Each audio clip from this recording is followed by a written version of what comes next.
themselves. But unfortunately, when it comes down to the final 5 team, Zeke, there's only so much you can do without people kind of staring at you and taking a few shots. So I think Sandman Nut played that well. I don't even know if necessarily trying to take high ground later would have even been better for them, because they were kind of just in shambles as far as their loadout goes by zone. Do kind of what maybe Scare and Osa did, where they change it up, they delay it just a little bit, maybe wait for another team to try and steal height first before they go at themselves. Okay. A minute left to go before we launch into the final game of LCL.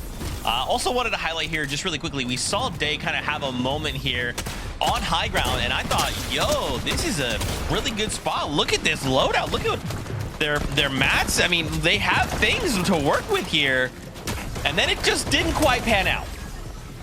Yeah, you know, I think their loadout looks great if they're trying to go for consistency, but for the win, although it does look good, having just a little bit of builds is only going to do so much. No one's going to care for heals when you get eliminated just like that, Vivid. Yeah, we were really surprised. It was like, oh my gosh, how did they make a mistake right there? How did it go down to the Storm? If you were paying attention, Storm sickness. I think it caught him off guard. It caught us off guard. That replay is actually what was going to bring it to my attention right there. He was taking so much damage. I don't even think he realized it. So definitely unfortunate. That could have panned out completely differently if a little mistake like that didn't happen. But that's what Fortnite's all about. Just one mistake can change the whole game. Not even for yourself, but everybody else playing. Oh man, well, Fortnite fam, this is it. Last game out of the LCL. This is the player's moment. This is a do or die situation. This is, we get a victory royale, or we're waiting until Major 2 if we want to run that FNCS dream back. And a summit on top of that. Pressure on pressure on pressure for the last time today. MDF Jacob, take it away. Perfect. What is on the line here in this last and final game really decides the next couple of months when it comes to playing in FNCS or watching and waiting on the sidelines. This one's going to be good. Yeah, and we've had this story talking about how this is the year of the new guard. This is the year of all these new fresh up-and-comers coming through, playing well. Let's see if they can do it for game number 5.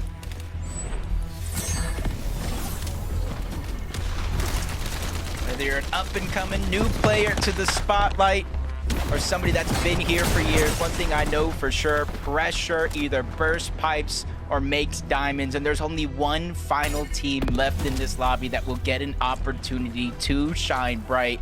And honestly, at this stage in the game, I almost don't know who it is. We've had so many close calls, second places, third places from teams and juggernaut teams that we thought would be a shoe-in, but this is like an any given Sunday. In this case, Tuesday's situation of this is why we play the games out. Yeah, I mean, even Chance and Tyler in that last game came so close, but unfortunately, they just came up against a hot Osid and Scare who were on a tear right there and caught him in the mid-game.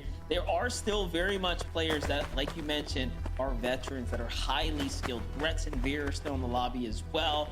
Obviously, you have the likes of Day and Scuffies who almost pulled through there in the end. That unfortunate Storm Surge there. We keep highlighting that Storm Surge has been a problem for different teams now. And yeah, staying into the zone and getting that Storm Sickness is definitely not the way. And look at this, Noah plays Civ. Actually switch things up right now, go for the early touchdown. They did not like losing Civ early before. So now, was taking things into his own hands. Yeah, this is something I was kind of noticing throughout the course of the day. You know, you kind of look at a team like Acorn and Bolts, the blueprint for a drop like this. No matter who's going there, whether it's Peterbot, Poyo, Josh, Niamzo, they 50-50 these top chests because you could easily get an early advantage. Noah plays Civ. They weren't necessarily doing that throughout the course of today. The one time they do it, they almost get that first drop. Luckily for them, on the other side, they're able to kind of move down the side of the mountain. Hefe, Bob, and Cyros have been granted a second chance here in Game 5. Come back and do what you can with your last opportunities now. Grand Finals, of course, riding on it. Your drive, your opportunity to hit the land, also riding on it as well. Minion now pretty much completed to themselves here, continuing to kind of figure out their early game strategy. They've only gotten better game after game.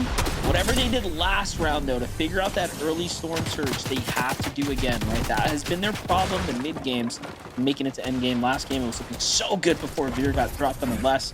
Then it rotate there.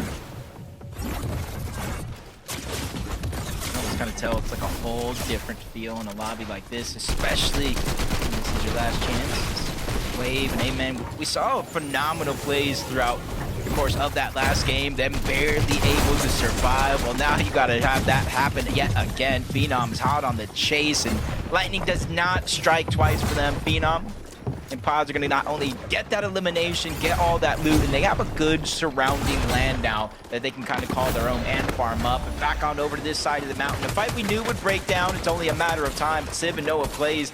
They have the elevation advantage here. Even the Harpoon to try to break through the builds, but they have to be careful because Cyros and Hefe are doing a good job of fighting back from down below. Well, Jacob, I hate to say it. This is game 5, and I see a lurking team off to the west here. They hear the shots, and they're actually positioning for the high ground right now. They might just stick around and actually third party the winners of this fight. Before we get there, though, we have D-Block Debo and Aiko right now. They're fighting for Wonky Land. Arguably the strongest drop. Another POI that's kind of changing up how they're approaching the situation, because when there was 3 teams here, yes, they did fight it out. When it got dropped down to 2 teams contesting it, they were looking to split the drop for the most part. But now you're in the last and final game. You're seeing what the pressure is doing to some of these teams, saying, hey, we cannot continue to split. They feel like they need all the loot for themselves, and that's why they're approaching it with a different amount of aggression. But just like the fights at the top of the mountain, you have to be careful. Third parties can make their way over. But for Debo, Akko, they're just trying to sit here down below. They're running out of materials. Everything is getting burned through here. If you don't start to act quick, they might be out of builds. It ends up going to distance here. D-Block, Debo running out of time now. There goes Zero Mess that we just called out. Aiko not even in a position to share some with his teammate. He's just holding it down right now. Sierra's got him also pinned here. Debo now popping the Chug Jug. I mean, they're putting up a good fight for what it's worth, but yeah, not having material is obviously keeping them on the timer right now. It's just getting tougher and tougher too, just kind of looking at their loadout. They don't really have much, and yeah, you're doing good of trying to pressure the team and in essence intimidate them to Shockwave out and disengage, but gotta wonder what this is doing to the overall Storm Surge and what it's really looking like as Akko continues to lurk around down below. Really just kind of baiting his teammate. You can see they're putting down fire. They're pressuring them while they can. So Akko's just trying to lurk around. So far, he finds success with that first shot. But lurk after lurk all around the map. All the tricks come out from underneath people's sleeves. This is a good one for Bodrob and Slate here. Actually finding the nice big elim to get to retake this Surge base, if you want to call it that, and now start looking towards the coast. Trying to figure out, hey, what were you looking at, buddy? What you had going on back here?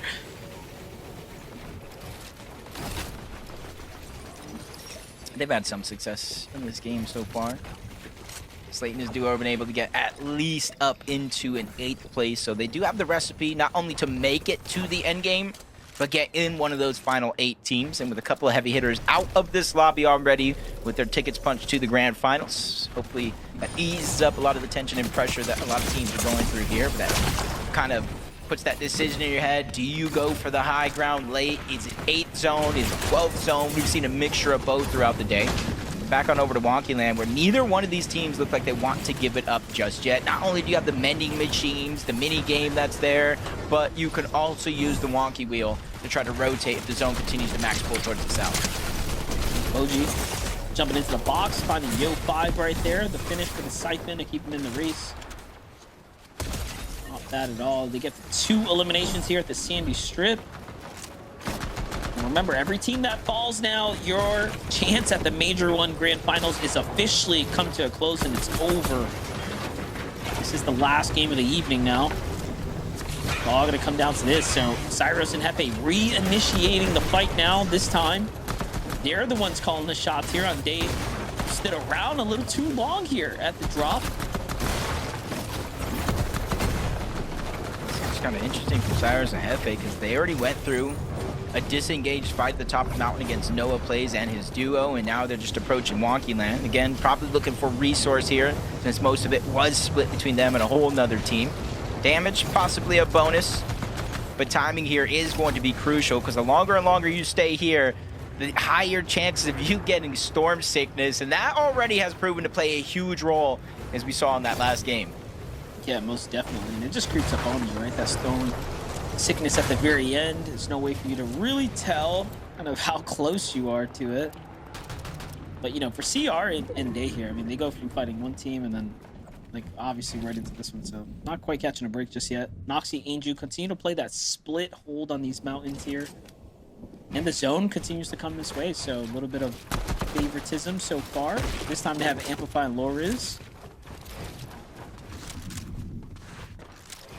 Amplifying Lords, it's got to be a heartbreaking scenario. Second place, especially when it was over towards their drop at Squibbly.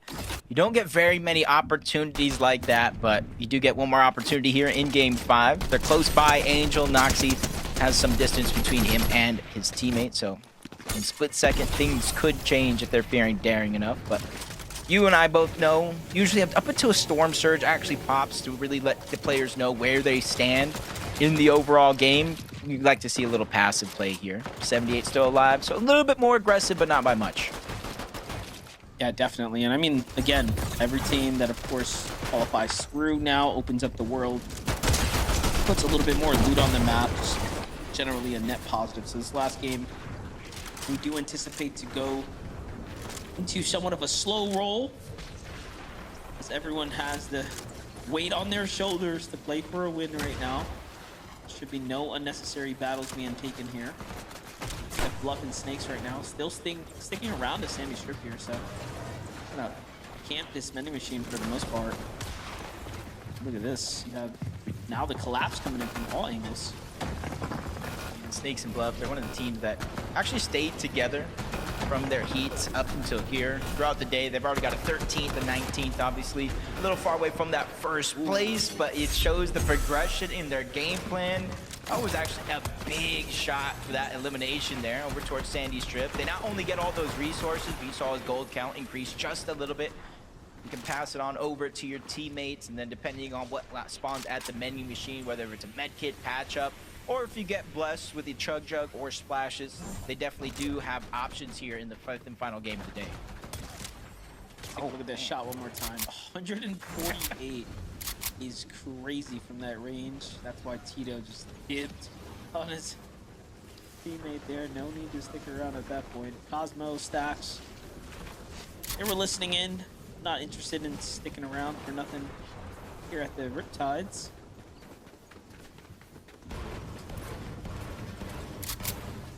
Surprised that the truck is even still there, but utilizing resources that are going to be left behind. We're seeing kind of everybody on this side of the map take a slower approach. The zone is pulling towards the south, kind of centering up, maybe an eastern lean on it, but they know timing is too pressing now for them. You see how close they actually are to the zone moving in. So as long as they have med kit splashes or anything to recuperate that HP, they'll be fine and dandy. It doesn't look like it's going to be too stacked. It is relatively early on in this game, fourth zone, and that's why you see Maniac, Anonia, everybody just... Times when you kind of rotate in from the farthest point of the map, you try to play safe, but you spend so many materials, so it's good for them to be able to stop, pause, and farm up before they continue on. Alpha Joe, Aiden, still in the storm right now, as well as pushing relatively quickly here. Fight's looking pretty good for them. They already have one. Just have to close this out and not take too much damage here. But Aiden in a bad spot, but Waffle Joe with an excellent little side tag there off the focus. Does the trick. Oh, just another team that, of course, in the victory. See, Noah's played. Okay, so Noah and Civ actually do survive the drop. You know, I was really concerned after seeing that second and third team kind of show up on the outskirts, but it does seem like everyone gave them a little chance, and this is the first time Noah has actually been able to play into a mid-game so far today. Yeah, I think he spotted out because he was the high ground of those teams fighting. He might have spotted them out in the distance, easily shockwaved away, and sometimes it's better to stray away from one fight so you can live to fight another. For now, they hear the reboots going off, using that as a distraction while they're focused on trying to read down that player that is respawning back in the game. They quickly try to shockwave to cover distance, get into the zone. And this is the stage of the game where I feel like it's very, very crucial to try to prioritize your rotations to zone. Because if you're in the back, just like Snakes is, just like Buff is, and you don't have Storm Surge, the game is essentially being played for you in terms of Let's decision. look at the zone. There's so many teams here. There's a fight happening like pretty much northwest of the Sanctuary. You have a team just landing on the outskirts here. Snakes and Bluff forced to pretty much utilize their critical heals here. Maniac and Onia, though, no breaks here for them either. They go from one battle, farming up in the tunnel, straight into the other. So they were chased on their rotate after shockwaving. The team has not let them go. It's Saya and Sky, same team that saw them exit the tunnel. Just continue to pressure them here. Uh-oh. Now they really have no choice. Whether if it's that team that they're following now or somebody else that ends up in the path, they're 69 below the damage threshold. They need Surge, and they still got more rotation to make. So they're going to have to start to figure out plan A, plan B, and plan C if things just continuously don't work out for them. But they're just going to focus on rotating in before they go for Surge. They still got more of a journey to go. They don't want to hit too many speed bumps along the way, but there are other teams rotating in, and they're falling further and further below, now in the triple digits. I was gonna say, I know they don't want to stop and fight, but they might not have a choice. This zone's closing in 8 seconds. Any damage now. Sky Sire still looking, find a little baby tag onto Liam, but it's not gonna do much for them right now. Instead, the lobby's gonna go ahead and turn on them here. And there it is. They do make it to the new zone. Well, Sky had 3 big shields. Saya's just got the med kit to work with. That's what I was wondering, though. Is Storm Surge going to activate? And yes, it is. If you are below the damage threshold every 7 seconds, 25 damage will tick, whether it's on shield or HP. And while although teams in the distance don't hear that you're being affected by Surge, up until the point where your shield actually cracks, that's going to be the biggest audio cue. You see Sandman hiding around the corner, but he gets spotted out. A huge shot. But he saw Sandman was already weak, so they're still going to be below the threshold. I'm just thinking about something. What was he doing? He's just listening to them take a little bit of damage or something there. But look at this. Someone lands into the box and after losing a teammate, Maniac actually just gets melted by Saya. And luckily, they do have the slap beats to stay in the game. But no, Sky gets finished before he can actually back up his teammate there. He's got to get the Siphon, though. Definitely. Or the follow-up. But no, Anonia is just playing a little bit sharper. And Anonia will get the finishes. Does lose their teammate, though, in the process, unfortunately, there. And in the distance, Noah, Civ here, hear all that happens, and they're happy to still be in the game. Somehow, they've done enough with the damage thus far. They've been able to manage things. And you kind of think, you know, 31 teams up, 58 players, which means there's about 4 or 5 now players running around here as solos. That's got to be an immense amount of pressure that they're feeling. Kaz is Degen saving the day against Liam. Storm Surge is on, so I just kind of figure in most of these fights that are being pushed, it's got to be some way, shape, or form by the cause of actual Storm Surge. Davian Scuffies this time around. Not only do they pull Zone Monster, Wow. they are looted up in their materials, and they are already on the high ground. So we talk about sometimes being too early. Well, what if it gets gifted to you? There's no way, though. It just seems like after they switched up their drop, like all of a sudden now everything is just starting to come together. Those little decisions here. They land towards the north, things don't work out, but Zone's going towards the north. They switch it up, back to familiarity, that little split drop at the bottom right-hand portion of the map. They get back there, not only they pull Zone, they're going to try to extend outward, keep it intact for now. But you're seeing so many teams trying to shockwave on others jumping on others, and trying to build some form of high ground. That little mountain there, it's not drastic by any means, but it's definitely going to play a role in teams finding success in their rotations. But Civ and Noah, 432, over 2 full eliminations here. Even if they take down Cirque, Rubby, they're still going to be below that damage threshold by 225. This is crazy. Noah's so risky. Goes into the storm just to see if he can find something. And it's only going to be a little bit of match with a rotate. And no! The pressure kicks in. And he sends himself flying back. Civ falls to the zone there. Couldn't make the edit in time. Just like that, it is down to 10 HP for Noah. I was gonna say that before that happened, I'm looking at Day and them playing the high ground, and I mean, they're committing all that material right now, Jacob, and that might actually set them back, unfortunately. Like, it's very early. We've seen it rarely work out when you try to build from that high up. Especially that early into the game. See if it works out for them. They're going to really have to be looking for eliminations here. I think it bounced back for them. Yeah, put down pressure. I think the next best thing for them is pressure, get everybody down below on that second height to burn through their materials, but nobody's even emerging as the second height team just yet, so they're waiting their time. Over 1,000 above the threshold. Doesn't look like they're going to hold on to a build. Scuffy's got the shockwave out, so they're going to let teams rotate in the zone, build up, and they're going to hopefully try to land on top and keep their high ground secured. So far, so good. Degen, though, also left by himself, so we saw Noah unfortunately fall there. His run's over. Now it's up to Degen here.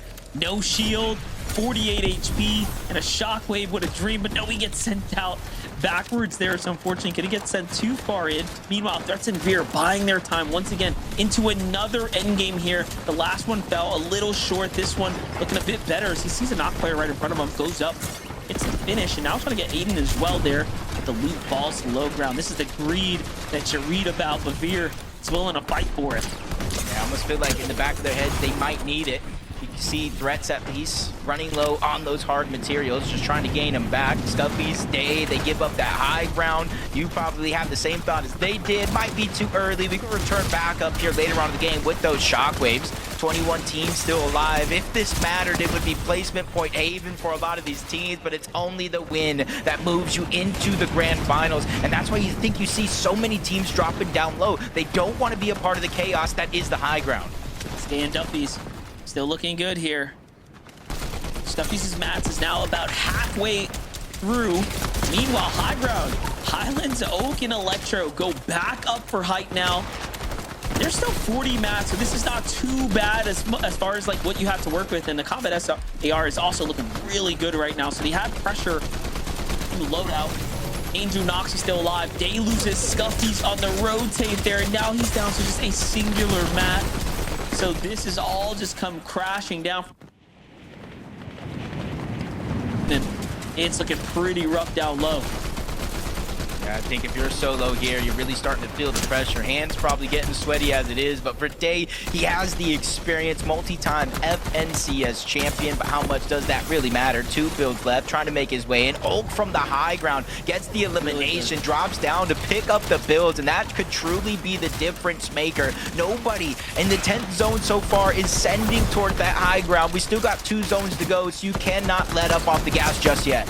I was gonna say, I don't think you could. They just have so much ammunition. That's one thing that's so underrated. It's one thing to get high ground. It's another thing to have the ammo to put that infinite amount of pressure down right now. And that's exactly what they're doing. So it's looking really good so far for Electro and Oak. It's really a matter of, do they want to win this game and how badly? As long as they don't make a mistake, this is theirs to clean up. Got Jeff still alive, Prez by himself, Gary just does go down, Northern on the other side along with Caliper. They were so close to already qualifying and not having to be in this last and final game, but sometimes that's the way the cookie crumbles. Chaos and AIM go up, a worthwhile sacrifice here because they do get the knock onto one, trying to get the elimination onto the other, but Chaos Gaming, he's out of builds, not even a scrap. It's really all up to AIM to try to make the play. It's a lot of pressure for one person to try to overcome, but Electro is feeling that as well. With his teammate down, it's all up to him, and he gets the elimination onto AIM, but at what cost, Monster? Look at the timing, and then he lands to get the finish, the siphon to keep him in the game, and that decision right there, no builds and a singular tick left on the fall damage there to keep him in the game was enough to go ahead and make the right move, and now he retreats right back up to the ultimate high ground to try to buy some room here. Electro is trying to put the fries in the bag and get out of this qualifier right here. He wants to go to finals. This is it, though, the last and final moments. There are 2 solos running around this lobby and 2 full duos. Eulogy and Stiff are one of them. Pretty consistent throughout the tournament, only if it mattered. It's all about the win. Jeff as well, 10 eliminations for him and Boji, but with 1 build left, he's just lurking around, trying to go under the rape. 2 solos up above. The 2 duos are down below on the low ground. This is still anyone's game. This could go either way. Electro still holding on to what little bit of high ground he's got. This is all the real estate that he needs here. Meanwhile, you have obviously Jeffrey are just looking up, trying to see what he can do, but Jeff's got nothing. He ends up breaking it, and Electro once again hits the saving shotgun shot to stay in the game. Oh, it looks like he's shockwaving out, though. He's looking like he's shockwaving out to try to go ahead and reach the mending machine. Does he have the time? Because he certainly has the gold. He touches it. He gets the first patch up. He's looking for the second patch up. I have never seen a pay-to-win situation possibly qualify them to the grand finals. Stiff knows what's going down, but he catches wind of the play just seconds too late. Electro V-bucks his way into the grand finals. Gotta give him a round of applause. The quick thinking. He was so snappy. He made so many decisions with very little time in the same game. All in all, it was absolutely impressive. Jacob, this guy was firing on all cylinders, and you have to give credit to him there, Zeke. I think I've just seen a string of events and commentary that is peak Fortnite. I have never seen a play. I'm in shock. I have never seen a play like, please production, get us those highlights as soon as possible. I've never seen one player be such a dominant force to drop down to one pump someone and then just zip on back, hide away, have what they need. Pick those moments, Kelly, show up, you know, knock on doors, punch boxes in, then dip on out, go straight back in his zone to, as Jacob said, to V-buck his situation, to pay to win his situation. Not actually, this is a joke. Oh my gosh, Kelly, that was the craziest thing. That's one of the craziest things I've ever seen in my entire life, period. We said it at the start of the show. What is it that separates the Last Chance lobby from the Heats? And it is the desperation that our teams face. And you could see in those moments, Electro knew how desperate he was to get him and Highland that spot on the grand finals, the final spot of the day, of the entire major. And he did it in such a fashion. Vivid, I feel like the only time I have seen such awareness of the map and what they needed in that circumstance in something like a slurp rush, you know, where it's a smaller map, they know everything with a POI, so to know exactly where he needed to go in that moment, to have that clarity after being a solo player for so long, I love it. That's what I love to see. We finally got to see what it takes to go ahead and solo clutch your way through a win, through the into the grand finals. Clutch shots, instant decision making on when to use the overdrive grenade into the storm. And I gotta tell you something, it couldn't have been any more perfect. If he got over to that mending machine and a couple of those builds weren't edited the way that they were, he wouldn't have made it. He was down to like 20 HP. If he had to break through any of them with his pickaxe, I don't think there was enough time. It just ended up being so perfect. Great thinking there, on your toes, way to be. Definitely deserved. Shout out to Jacob as well. The moment that it happened, Jacob was like, dude, I know what they are doing. Actually, can we see that just one more time from Electra's perspective? You guys just don't, like, if you're not privy to, like, or if you don't follow Fortnite, this is the LCL, okay? There's an unbelievable amount of stress in this situation. These players are trying to make some semblance of a plan, put it together, this weekend. Electro just stunted on that entire lobby, okay? He drops down twice, one pumps twice, shots in the zone, like, and you're right, Vivid. I mean, if even one of those things was off, yeah, he's eliminated there. But for Electro, everything was right. Everything lined up, Kelly. That was so impressive. And what a way to do it in this moment at the final game. And I mean, Vivid, we can only praise him so much, but you know that he himself has to be feeling pretty good, and his teammate as well. Couldn't cut it any closer. Went all the way down to the very last moments, and Man, we're going to be remembering that one for a long time, Zeke. We've had one heck of a day full of highlights. That one definitely takes the cake, but we got to remember exactly who we put through to the grand finals through this awesome, entertaining format. Here they are. The winners out of every single game. They had to get a victory off. They wanted to keep the FNCS dream alive. And now all of these duels will be making it into finals this weekend and looking to fight for not only prize money, an Axe of Champions, but also a spot going to the FNCS Summit. Now just about a month away to try and qualify for the Global Championship. I mean, man, oh man, guys, this is incredible. You know, obviously there are players that did make it, right? And that is unfortunate, but we still do need to celebrate those who did. And this is starting to give us a more complete picture, Kelly, of the finals, right? This is starting to give us a more complete picture of what we're going to be seeing. Now we can start looking at the drop map and going like, hey, this is how this is all gonna, you know, come to a head. I don't think I want to look at that drop map for a moment. I know that it's been changing and POIs have been switching a little bit. I've been watching you guys, so I'm going to give it another 24 hours after the LCL to make sure to take a glance at that drop map, Vivid. It's a little scary right now. 24 hours, I don't know. We might have to give it 48. We might have to wait until we're like 30 minutes. We might have to just wait for first game to happen in grand finals to know what the heck is going on. Heck, coming in today, we didn't know where some of the teams are going to land. And that's what Fortnite's all about, man. Catching people by surprise. Sometimes it gives you the edge that you need. And we know our players, they're going to use every single thing to their advantage that they can, especially come grand finals. Wow, I'm just shocked. I got to go back. I got to go watch that moment again like 10 times. Fortnite fam, that's it for us though for the LCL. Now what you have to look forward to is finals this weekend.